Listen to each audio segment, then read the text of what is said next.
করার পর গুনাহ করার পর আমি আল্লাহর কাছে যদি একবার তওবাতুন নাসুহা করতে পারো, তোমাদের জীবনে যত গুনাহ আছে আমি আল্লাহ সব গুনাহগুলো মাফ করে দিব। জোরে সোরে বলি সুবহানাল্লাহ। ইয়া আইয়ুহাল্লাযীনা আমানু তুবু ইলাল্লাহি তাওবাতান নাসুহা। আয়াত থেকে যেটা পাওয়া যায়, আল্লাহ রাব্বুল আলামিন বলেছেন, বান্দারে পাহাড় সমপরিমাণ যদি গুনাহ নিয়ে আমি আল্লাহর দরবারে হাজির হয়ে যাও, তবু আমি তোমাদের গুনাহগুলো মাফ করে দেব। আসমান থেকে জমিন পর্যন্ত যদি তোমাদের গুনাহ হয়, তবু আমি আল্লাহ গুনার দিকে তাকাবো না। তোমরা যদি একবার যদি খালেস দিলে আমি আল্লাহর কাছে ফিরে আসতে পারো, তোমাদের জীবনে সগীরা কবিরা জাহেরা বাতিরা জানা অজানা গোপন প্রকাশ্য যত পাপ তোমরা করেছো আমি আল্লাহ সব পাপগুলো মাফ করে দিব। জোরে সোরে বলি সুবহানাল্লাহ। বিশ্ব নবী জনাব মুহাম্মদ রাসূলুল্লাহ সাল্লাল্লাহু আলাইহি ওয়াসাল্লাম হাদিসের ভিতরে বলে দিয়েছেন, মান তাবা ক্বাবলা আন তাতলা আশ-শামসু মিন মাগরিবিহা ওয়া তাবাল্লাহি আলাইহি।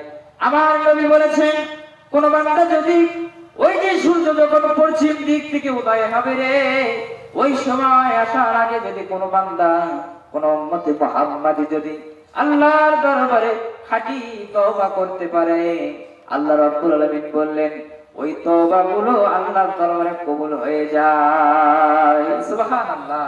সবাই তওবা করব।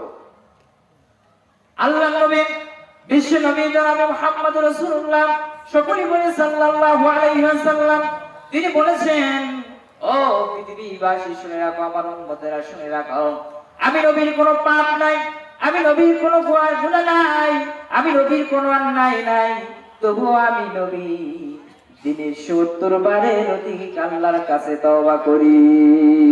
সুবহানাল্লাহ। আল্লাহ রাব্বুল আলামিন বললেন, ও মুসলমান শুনে নাও, জেনে নাও, গতকাল এক ভাই আমাকে বলল, ভাই রে, কত যে জীবনে সিগারেট খেয়েছি, অন্যায় করেছি, মানুষের কত চুগলখড়ি করেছি, আমার গুনাহ কি আল্লাহ মাফ করবে নাকি? আমার গুনাহ কি আল্লাহ মাফ করবে নাকি? আমি ডাক দিয়ে বললাম, ভাই, আল্লাহ রহমত তো কম করে নাই। আল্লাহ রাব্বুল আলামিন রহমতটাকে ১০০ টুকরা করে দিলেন, ১০০টা ভাগ করে দিলেন। ১০০টা ভাগ করে রব্বুল আলামিনের কাছে ৯৯ টুকরা ভাগ রব্বুল আলামিন নিজের কাছে রেখে দিলেন। এক টুকরা ভাগ আদম থেকে শুরু করে নিয়ে কিয়ামত পর্যন্ত যত মানুষ আসবে, যত পাখি আসবে, যত জিন জানোয়ার আসবে, সবগুলো এক টুকরা ভালোবাসা পেয়ে যদি বেঁচে থাকতে পারে, ওই আল্লাহ কি আমাদের গুনাহ ক্ষমা করতে পারবে না? পারবে না? সব সময় পারবে। আল্লাহর নবী বললেন, ও সাহাবারা শুনে রাখো, তোমরা যত বড় ঈমানদার হও না কেন, যত বড় মুত্তাকিন হও না কেন, আল্লাহর দয়া ছাড়া কেউ কিয়ামতের দিন জান্নাতে যেতে পারবে না। আল্লাহু আকবার।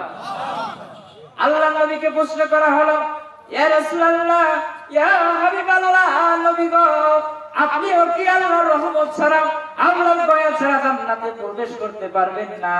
আল্লাহর নবী ডাক দিয়ে বললেন, সাহাবারে, আমিও প্রবেশ করতে পারতাম না, কিন্তু রব্বুল আলামিন আমি যখন আল্লাহ রাব্বুল আলামিন আমাকে যখন নবুয়ত দিয়েছে, নবুয়ত প্রাপ্তি আমাকে যখন নবুয়তের ঘোষণা দিয়েছে, তখন রব্বুল আলামিন ওই দয়া দিয়ে আমাকে সৃষ্টি করেছে। বলি সুবহানাল্লাহ।